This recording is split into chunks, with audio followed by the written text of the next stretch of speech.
finna go make me a Jack and Coke back. Crown Apple. Don't stress. Don't.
You guys for your patience and working with us through our technical difficulties.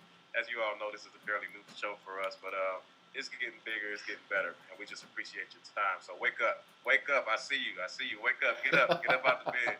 Tell somebody we on MJB Music Podcast with JB. Whoa! So I'm Mario J. Brown, singer, songwriter, and CEO of MJB Music, and this is I am JB. James Buford, aka pastor, aka producer, aka musician, aka I know I'm just I got a lot. Just call him my man AK. Here he is. AKA.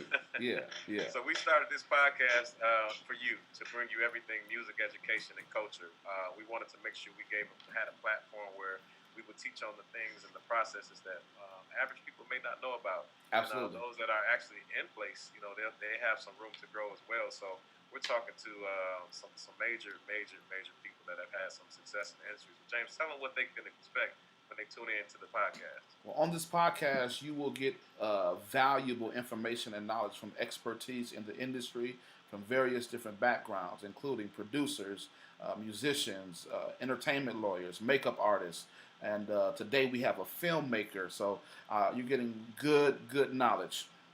Oh yeah, because our motto is more than a song. See, a song Absolutely. is just a small part of it. It's easy. It's not. It's not a whole lot of work. Well, for me, it's not to make a song. It's all the other stuff that come behind it. You know. So, the good thing about it is, like I said, we're going to show you every aspect of the song. So, MJB Music Podcast with JB, where it's more than just a song. So today, again, thank you for joining us. We truly value your time. Today's forecast, I'm going to show you what's going on. Our topic today will be the creative process behind the lens. Behind the lens. So we're going to get into the head and the mind of somebody who's phenomenal at what they do and passionate about what they do, and just kind of dig deep and find out what their process is. And today, Theo Rogers earned his Associate of Science in Show Production at Full Sail University. Has 14 years of experience in production. Has received awards for excellence in production. Owner of Professional Audio Visual PAV LLC, located in Las Vegas, hot Nevada, and is a God-fearing, this is the part I love, man, is a God-fearing father of 3 beautiful children. More importantly, his character, integrity, and humility speaks louder than his accomplishments.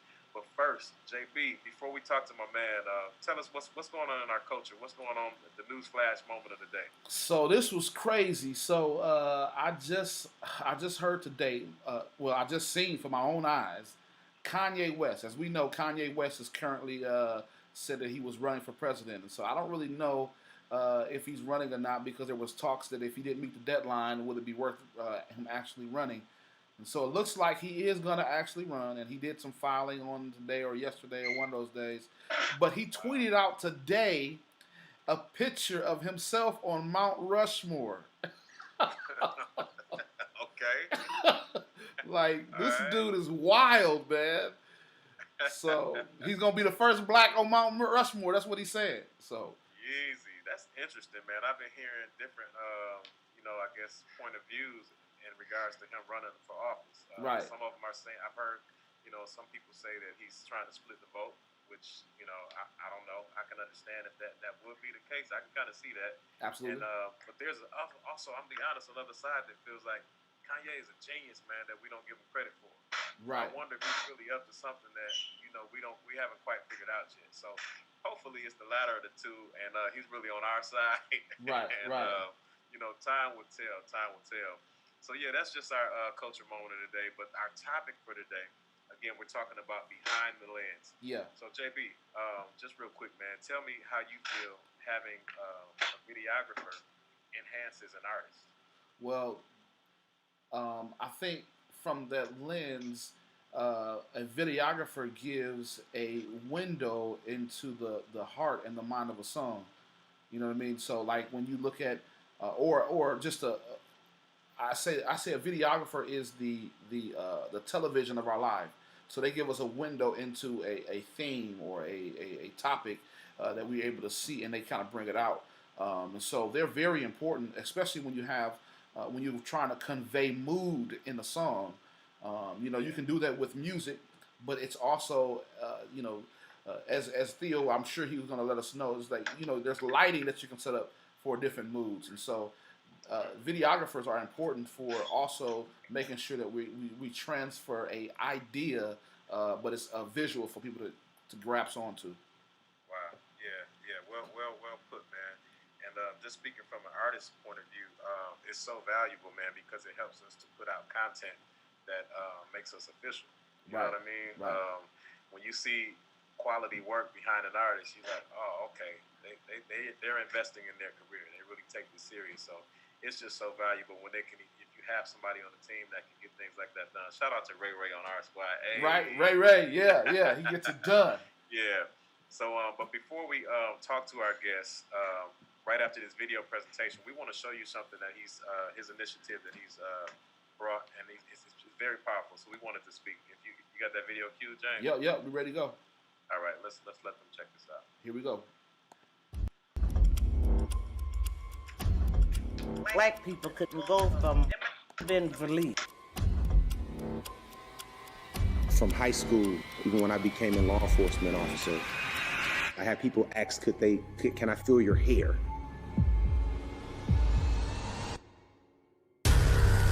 You can say what you want to. This has been a challenging time. for our nation, our church, as well as our world. That poverty level of not one, not two, but maybe 3 generations.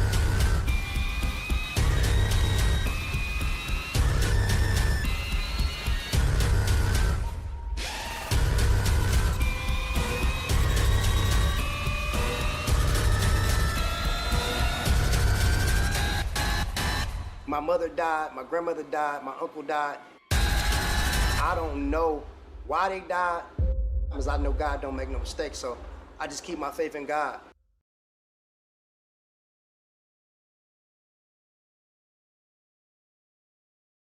Wow. We back. Wow, very powerful, very powerful. Yeah. So we're going to get into that as well. Without further ado, let's welcome our guest, my friend, fellow Milwaukee native, now residing in Las Vegas, hot Nevada, Mr. Theo Rogers. What's up, bro? What's going on, everybody? Thanks for having me. Man, thank you for being here, man. We appreciate your time, man. And again, man, we just brought you on here to just pick your brain, man, and for you to drop some knowledge on folk, man. You've been doing this for, I think your bio said, 14, 16 years or something like that. Man, that says a lot, bro. Absolutely. So if you don't mind, we're going to jump right into it, bro. So we can, give you the best that give the people the best that we have with this short amount of time. So the first question I want to ask you, man, is how did you get your start into the filmmaker industry, and what were some of the steps that you took to get where you are? So you can start as far back as you want to go up until now. Yeah, well, I started, of course, we all get our gifts from talents come up. So I started in church. I was blessed enough to grow up in a Pentecostal church. I put a sound system in my home church in Milwaukee when I was 15 years old. You know how they do the whole building fund thing. They decide to extend the church and stuff like that. My uncle came and approached me. He was like, "Hey, you want to try to put the speakers in?" I'm like, "Yo, you really serious?" And so I ran the snake through the wall. I mean, a lot of people don't know what a snake is, but it's like 32 channels. I ran from the back of the church, and then we had a studio set up that we can have an isolated room that we could do streaming and whatever. Back then it wasn't streaming, it was just duplication. Yeah. But I ended up jumping from that. I decided to go to school for audio engineering. I left school from that, and actually, you guys were talking about Kanye. Actually, my roommate Christian Zuniga, shout out to Christian. He's on Kanye's tour. Wow. He's been on Kanye's tour for the past year in the audio department. So he's holding it down for wireless, So he's been doing that for a while. He's been going to all the churches. I always ask him, "Is he saved yet?" He never responds. So,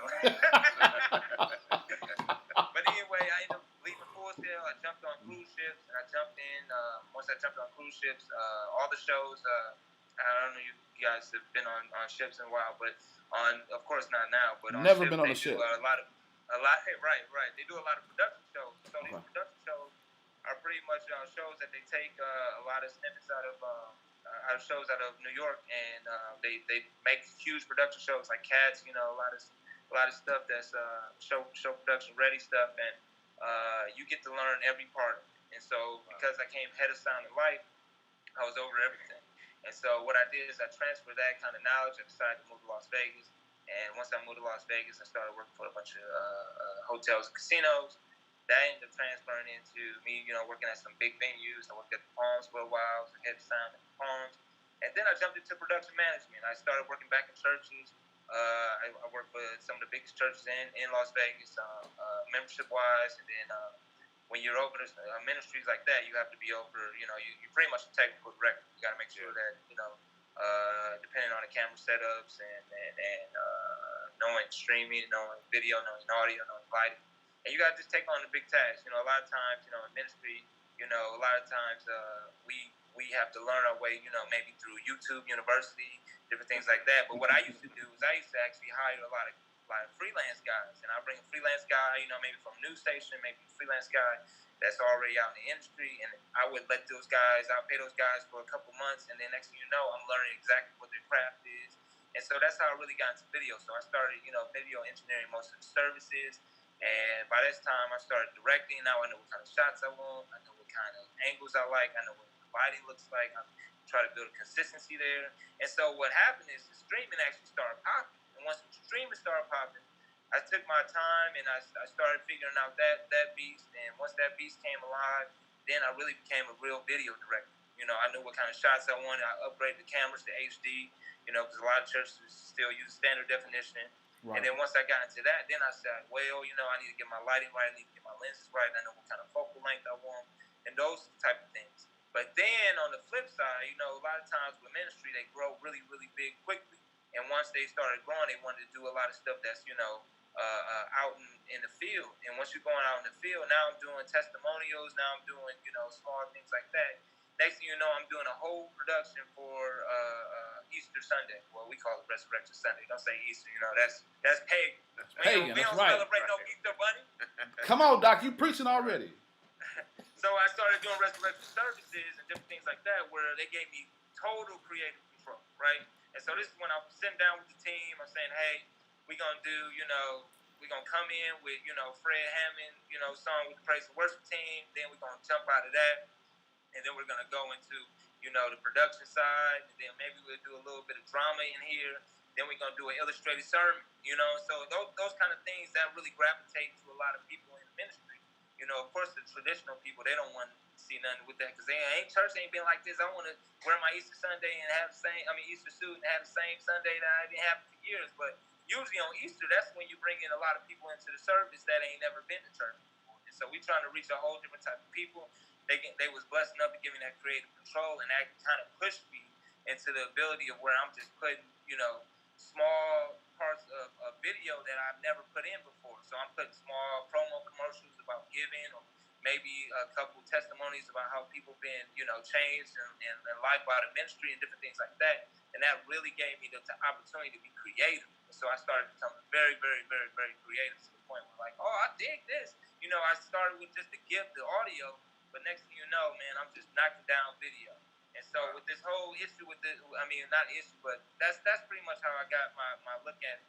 Yeah. It's been a blessing, man, to see it ever since. You know, it's just taking a life on its own.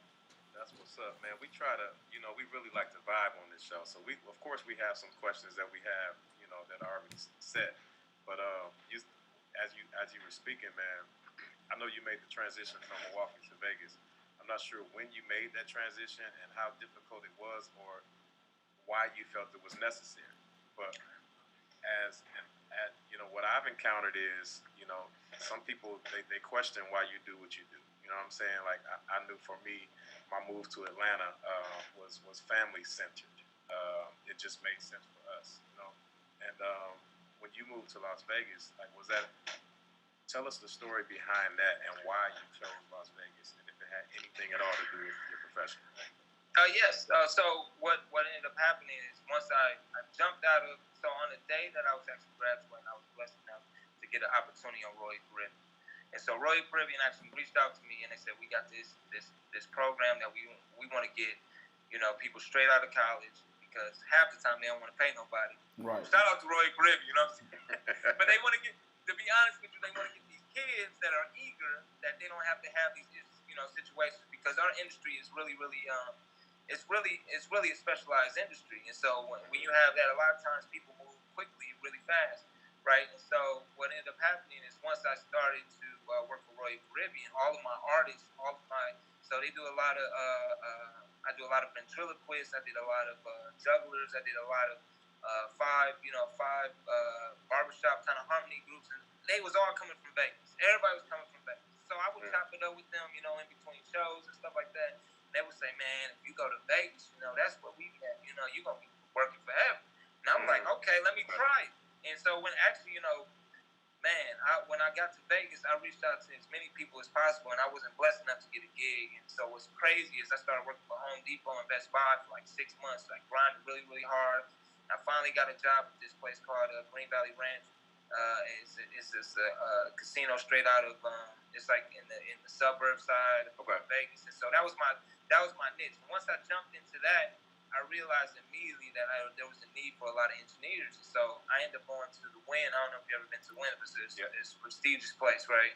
So I started working on Wynn. I started working with the team, and they got about 30 guys that was working at that time, and that's when I knew that I was going to be able to work in a career for a while. So. Yes, sir.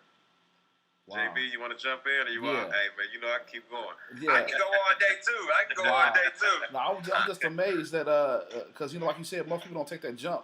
And so, how was it in Vegas? After you got that job, how did you grow to? So where are you working at now? I should say. I guess my other question. Yeah.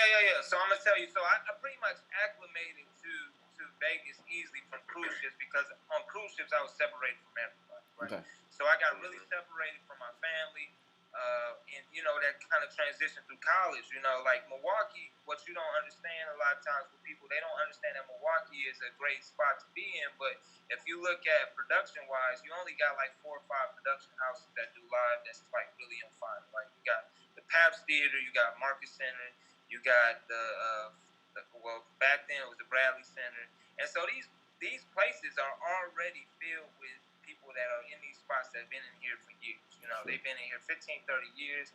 They're not really looking for, you know, new people to come. They already got a set. They're union houses. So a lot of these places are already union houses.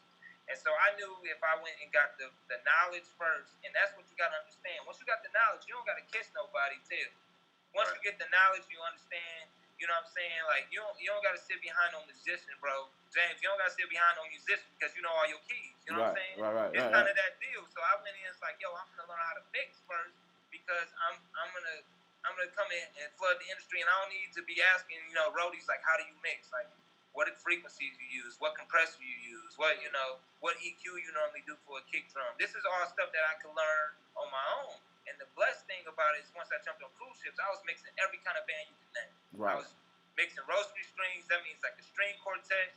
I'm mixing on production. On productions, I'm mixing like a 52 input channel board where I got everything from vocals, background vocals, lead vocals. So they do a four team set where it's just like a soprano and alto, which is main 2 leads. And then they do a tenor and a bass. And so that's how they just structure everything. And so if there's 4 people singing lead, if one of them gets sick, the other 3 can take the parts and stuff like that. But also I had all the tracks. So I had 52 tracks as well as 52 inputs. So if the bass player gets sick on the cruise ship, I can throw in the bass. If the drummer's not sick today, you know, say we fade out the drums and not put the setup.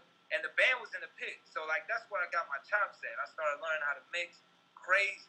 And so once I started getting that ability to mix, then when I went to Vegas, I didn't tell nobody that I could mix. I just was acting like an A/B tech, like, oh, I'm finna go. But when I got my opportunity, I'm finna snap. I'm finna go down. You know what I'm saying? And so the transition of living in Las Vegas was wild for me. But I really stayed in my work. You know, a lot of times, you know, we can get distracted by being in different environments. But if you separate yourself from what you was used to, a lot of times you'll just adapt to what the work ethic is and why you there, you know, because the hardest thing is being at home. And you know how it is, Mario, working from the crib. When you're working from the crib, working from home, especially now that everything is going down with the virus and everything, when you work from home, you get distracted from all kind of stuff. You know, the kids gonna run in for a little bit. Maybe, you know, your wife wants you to go and take out the trash or something like that. And that's no problem. You know, we down to do it. But, you know, if you was at work, you would just be working. You know what I'm saying? So it's one of those things. And so I really just try to focus once I got to Vegas, just focus on the task at hand and not worry about, you know, being homesick and different things like that. And everything will play its place. Everything will take its place, you know? Yeah. Man, you said something that was key. I think that one of the keys to success, a major key, is adapting, knowing how to adapt. Because you know, we don't know when we're going to be faced with challenges and what that challenge may be, or you know what that moment may feel like, and just having the ability to adapt, man, that's so key. And a lot of people don't have it like that because they're so used to comfort. You know what I mean? And having to adapt is very uncomfortable. You know, So the people that succeed have learned and mastered how to adapt in whatever situations that may come. You have to adapt in anything that's going to be successful. In a marriage, you know, I've been married 13 years and I'm still adapting, you know. So I'm glad you kind of brought that out because, you know, we face tough times, and I'm hoping that, you know, people that are listening will pick that up. It's like, you know, I have to learn how to adapt. And it's okay sometimes to get out of your comfort zone. If you really want to grow, you're going to have to learn how to adapt. And so I do want to ask you, So let's say a local artist, you know, they see your work and they reach out to hire you. So they hit you up on IG or your email or whatever, and they say, hey, so I want you to take us through the process and what happens next. You know, what steps do you take once you meet somebody that wants to work with you? Like, I guess what I'm trying to figure out is, do you sit down and try to, you know, get to know them to see what it is that they're trying to accomplish first, or what's your process? So yeah, most times I usually ask. I just had a band hit me up recently. You know, I don't really mix that much, but you know, I got all the gear, I got all the contacts and all that stuff. So, you know, due to this, we gotta hustle where we hustle, right? And so, I had a band reach out to me. They got a wedding coming up in Vegas, and you know, they're doing a rooftop, you know, reception, which is dope. And I'm like, okay, how many people in the band? And like, there's five guys in the back. You got an input list. Input list. All people need to have an input list. Do you understand what an input list? So if you have a band, say for instance you have a band and you have a drummer, you got a keyboard player, you got a guitarist, you got a bass player, and you got let's give another guy and 3 vocals, right? So you got a 5-piece band with some vocals and stuff like that. You have to give me an input list and say, I'm gonna have a kick, I'm gonna have 3 toms, I'm gonna have a hi-hat, I'm gonna have 2 overheads type of deal. And so that means that I take those inputs and put them into my console so I can mix them. The reason why you want more inputs is so that in case we ever want to record, because if you're in the digital world right now, you want to be able to record everything all the time. Anytime you a live band, always record input by input. That means one by one, right? So you can go into Logic, you can go to the window, you can go to Pro Tools, whatever. So then the next input would be the bass. You want that as another input. The next input would be the guitar. The next input would, if you're doing keyboards, it should be left and right. So you always should do stereo. So in case you don't understand, there's a left and right that's coming out of each board. If you're doing a B3, you should throw up 2 57s. If you at a church, you should have 3 mics on your lesson. You should have one on the horn, right side of the horn, a 57 on there, and another one on the other side of the horn, and then you should have probably a B52, a low one, on the low frequency. And so anytime you're doing any of that kind of stuff, you should always have. And so those inputs I will put into my board. I will make sure that you be good. We will record it, and then you'll be straight. And you can always use that stuff later. And you can just overdub the vocals, or if the vocals was hot that night, then you can use those vocals. So that always do that kind of stuff. I know I'm talking a lot about sound. We gotta get back to video. Yeah, I was just getting ready to steer you back. And you know, it's no, it's all good, man. I give you credit for being well versed. You know what I'm saying? Right. Like you can get it any way. So the things that's inside you is gonna come out. So you're passionate about sound, you're passionate about video. So I love it, man. It's all good. It's our people, man. Our people need to know how to do it the right way. You know what I'm saying? And you know, us as people, we gotta do everything on a high level anyway. You know why? Because we gotta be the best at what we do. Most times, if we're gonna be trying to be stuck out in front of everybody. Yeah. I'll just go ask, how does the audio play in part into your video knowledge? Do they work hand in hand? Right. Yeah, most definitely. I just recently did an interview. I just recently did an interview on TMJ4 as well as 58, and they passed me the live. And, you know, I said, don't worry about it, and I live myself up because that's what I do. You know what I'm saying? And so you got to understand, like, if you don't capture the audio the correct way, it's gonna kill you in the end. You know, post-production is gonna really kill you. And so a lot of times I actually do 2 things when I do any interview. I throw a live on, which is wireless, and then I also throw a shotgun mic, which is overhead. And I do that on purpose, just based on if one of them goes out, I'm good, and I don't have to shoot the scene. You know, a lot of times you don't want to mess up the vibe. If I got Bishop Hines, I'm talking to Bishop Hines for a little bit, and, you know, his audio not right, I'm finna knock him off his cue. You know what I'm saying? Because if he's vibing and he's talking to me, I don't want to stop anything that's going on. I don't want to stop the vibe. I don't want to stop his flow, because the flow is what you want when you record. You know, it's like sometimes I'll just throw on the camera, I talk a little bit, get him in the groove, and if your audio's whack, then you're going to have to stop him. I remember one time I was watching Oprah. You know, a lot of times I like to watch, like, the outtakes and stuff. I was watching Oprah on Harpo, and she was talking and she was doing an interview at the time, and the audio guys had to stop her, and they say, hey, your audio's messed up. And she went off. She was like, how long has my audio been? Don't have me talking here, building this relationship while my audio's bad, and we not capturing none of this. because we're not going to be able to use it. It's just a waste of time. And so you want to do everything at a high level. So have 2 inputs and a live and a shotgun every time you do any kind of input, because you want to save yourself every time. Because wireless is never reliable. Let me tell you, it's wireless. So that means that it's not reliable. So anytime you're doing wireless, have a backup. Have a backup, because you don't want to have to move and lose the vibe. Yeah, that's good stuff, man. We may have to talk to you offline, as you know. My bad. I'm so sorry. No. What I'm saying is, we may need some assistance, because we've had some technical difficulties this week. You know, because we're a new show, new podcast, and it's challenging sometimes trying to get video feed and audio feed and going live. And so our audio on our end has been very clean and clear. But then there's been times where on Facebook or YouTube, it's been like that Teddy Riley vibe. So, right. Just so we've been working through the kinks, and James has been doing an excellent job, man, just staying cool and working it out. Killing. Yeah, man. So, yeah, like I said, we may have to talk offline just to kind of get some more insight on, you know, how to improve what we do, because we want to be the best at everything we do. Absolutely. And, exactly.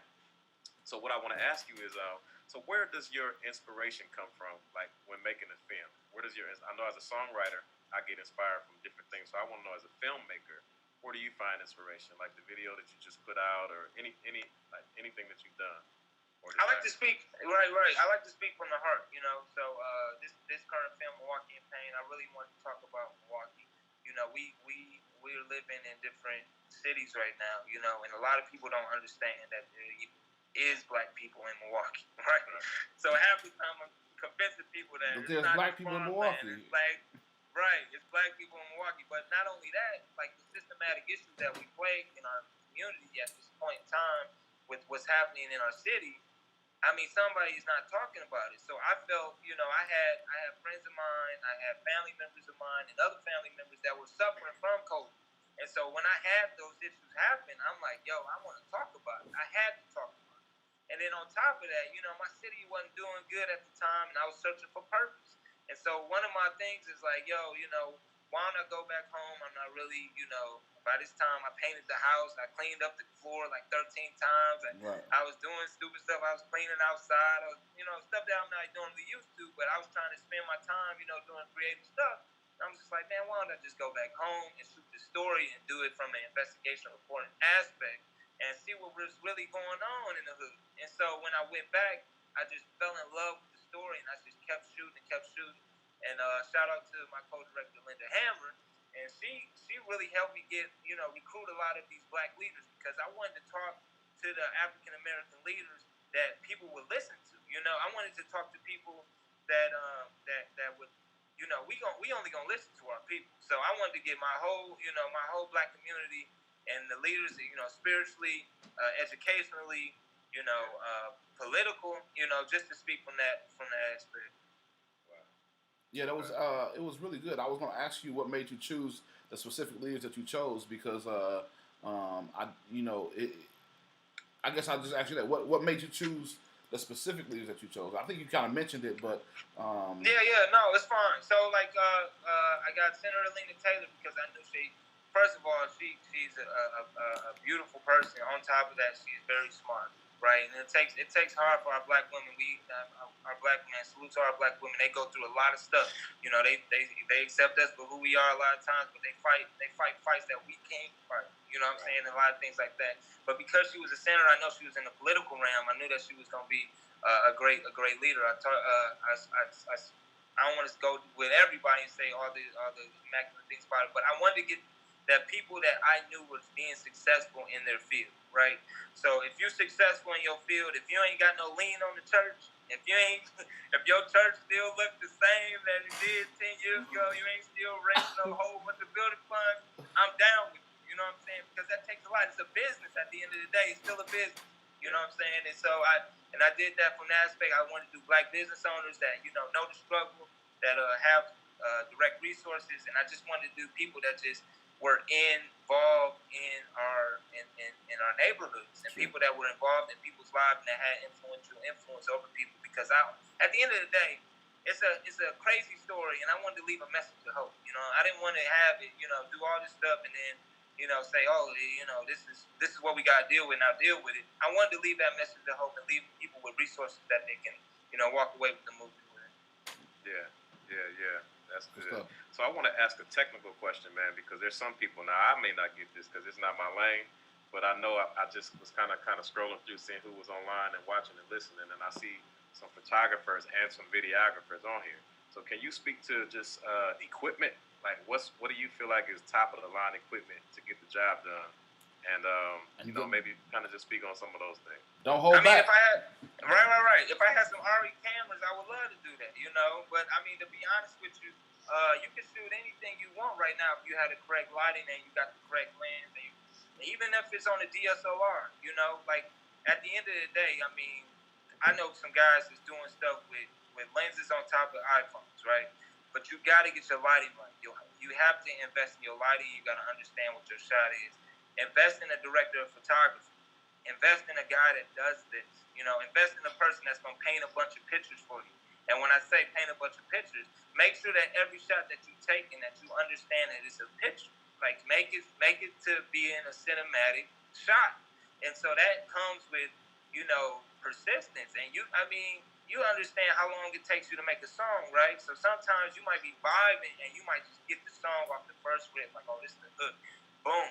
That's the same thing with the vibe with a shot. Like I'll sit around sometimes with my director of photography and my two camera guys or whoever, and I'll be like, yo, I like this shot. Can we try it? And they be like, well, you know, that's not really, you know, how we normally do it, but we'll try it, and it'll be dope. It'll be what I felt for the mood at that time. So you got to make sure that, and just always make sure everything is in focus. All right, and have your battles, just making sure that.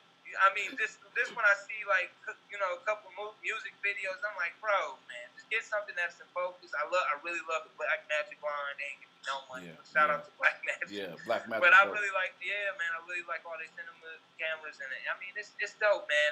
I think that you can make what you want to happen as long as you can put in your budget. Go and rent some DSLRs. You can go and rent anything these days. If you want to spend a week and rent something for a week, it ain't gonna be that expensive. Get an external monitor that you can just double check how the footage look and stuff while your camera guys are shooting and stuff like that, and start there. Like, don't try to go and break the bank just to do a short film or whatever. Just start where you can start with a budget that you can get the job done, because that's what it's all about. You gotta get in there. I'm gonna try to do it by doing it, like working by doing it, learning by doing it, right? So like that's just my type of way. Like I just want to handle it. I want to see it, like show me it, and I really like depth of field. So I use a lot of lenses. I like the 35, of course, but I use a ton of different lenses. But the best way to do it is like trying to see what kind of shot you're trying to protect, and then go from there. Okay.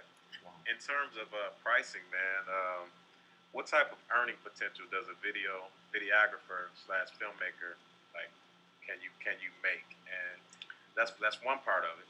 So, like, what's the top that you can kind of make, and then also, what are some of the fees that you would charge a person, either a signed artist or a unsigned artist? Kind of how do you figure out what the what the charge is? So a lot of times, I mean, the potential is enormous, right? So I mean, there's been certain projects that, you know, I had no idea that they had a huge budget. I mean, the more corporate stuff that. I used to do a lot of corporate stuff. The corporate stuff isn't, you know, you just name your price kind of deal. And so when we say we say in the tens of thousands for small stuff, you know, small potatoes. But as far as like the potential work that you do, you don't expect nothing.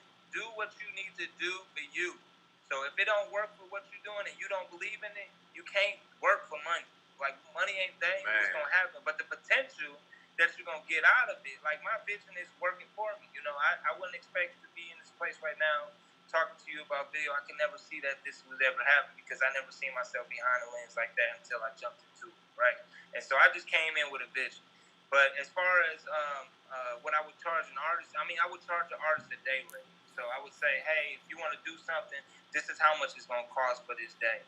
If you're trying, you know, let's plan it out. Let's write the script out. Let's storyboard it out. If you storyboard it out, you script it out, and you understand exactly what you want, I'm going to be very specific on what you need to do to get what you want. And who that's creates the storyboard? Is that something that you do or the artist does?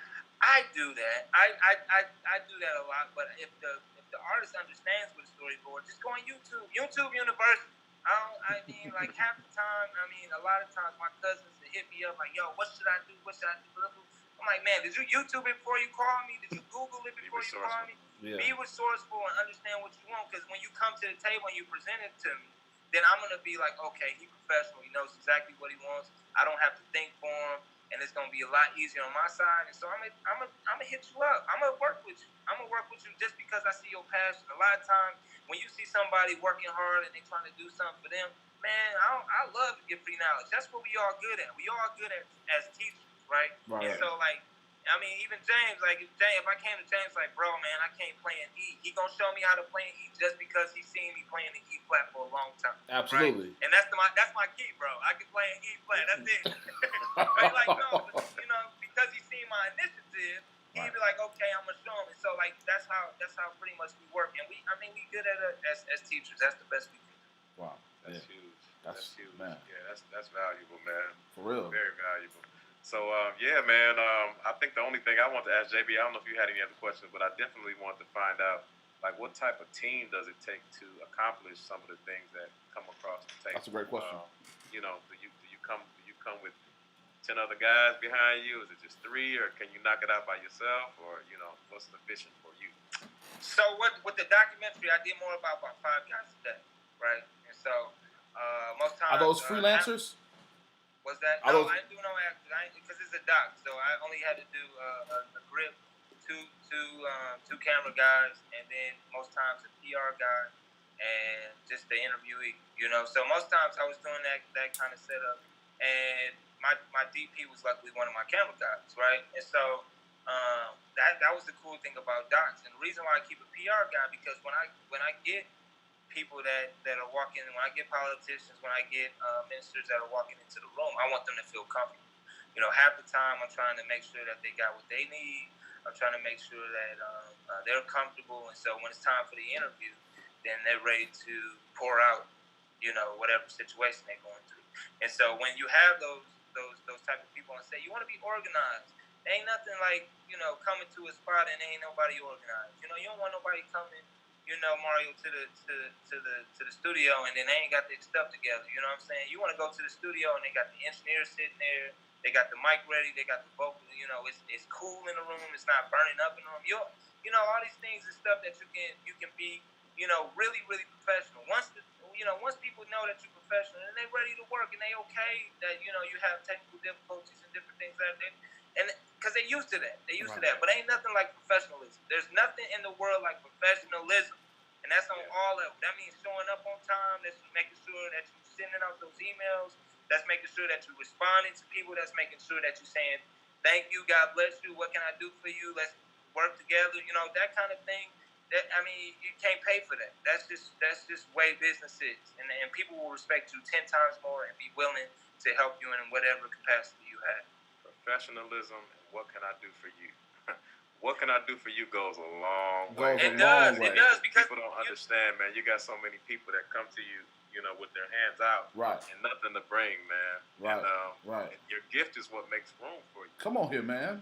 You come bringing something, you know, it opens up doors, it opens up opportunities, it opens up trust. Like there's so many people that I'm connected to that I could probably call and ask a favor from, but I don't do that, you know, because my relationship is not about that. You know what I mean? I care more about growing as you know, growing in a relationship, and what can I do? So I'm thinking about, you know, how can I be a blessing? Because, you know, being a blessing, it brings blessings in return. Absolutely. You know, so there's so many talented people out here, but they just, it's all about the money, and they wonder why they're still in the same place. You know what I'm saying? And still can't grow. And it's sometimes, man, I've done whole records for people that I haven't gotten a dime for. You know what I'm saying? But it's because, like you said, they were passionate, and I wanted to pour into what it is that they were trying to do. Not saying that would be I will continue to do that because I still have to feed my family as well. You know what I'm saying? Right. Like I said, I have done it, and now I'm able to choose who I kind of, you know, who I bless that way. So yeah, you said some key things, man, and I appreciate that. That's very encouraging too. But yeah, man. Again, we're just honored to be able to talk to you. I see you doing big things, and I'm proud of you, man. I'm happy to be, you know, connected to you, and that you would just take time to just share some things, with our listeners, our viewers, and kind of keep them inspired, and also give them some tips and tools on the trade, and so they can become successful as well. But how can they reach you? I want you to kind of maybe share your social media handles so they can get in contact with you. Yes, reach me at MilwaukeeInPain.com. MilwaukeeInPain.com. And you can reach me there. You can sign up to our email address, and we'll give you all the updates as soon as they come out. And you can check out the trailer and everything, and all my info is right there. And then you can go to About Us, and you can know exactly what we stand for, Humble Ambitious Media. And we're a visual company, and we're trying to impact Milwaukee right now and make sure that we bring all the social issues to light of what's going on in our city and our community. Yeah, salute to you, man, for going back home and doing some things. Like I said, he's residing in Las Vegas, but he's taking it back home so that he's not forgetting about where he comes from. And that's so key, that's huge. Man, and that's dope. Milltown. Milltown. Represent. Well, James. Yeah. Hey, man, it's been a heck of a week, huh? Woo! We're gonna have to hire Theo on our team so he can give us. I'm with you, bro. You gotta hire me. I got you. Come on, man. That's what I'm talking about. Just like that. Just like that.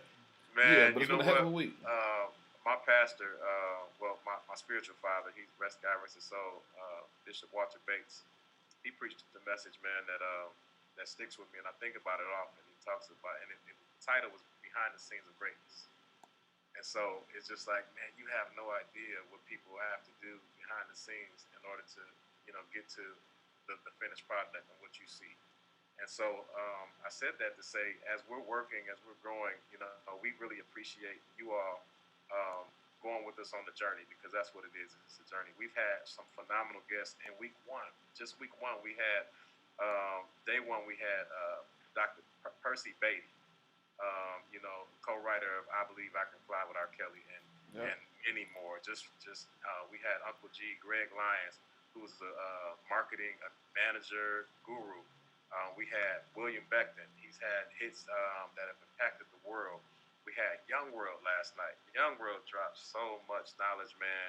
Right. And we'll be able to get the audio will be available on our podcast. And what we're going to do is we're going to push you to subscribe to it, so you can go back and listen to it. And then, like tonight, we had Theo Rogers on. He's a professional at what he does. Right. And so, we just want to help everybody, because it's like, again, our motto is MJB Music. More than just a song. Podcast was more than a song. Yeah. Because it's more than a song. And so we're trying to get you well-rounded. Next week, man, Monday through Friday is when we're on. Next week, we got some very, very special guests. I don't even want to name them yet. Maybe Sunday night we'll go ahead and kind of put that out there. Sure. But make sure you tune in, and I thank you for your patience. We thank you for your patience. We started a little bit late tonight, but it worked out, man.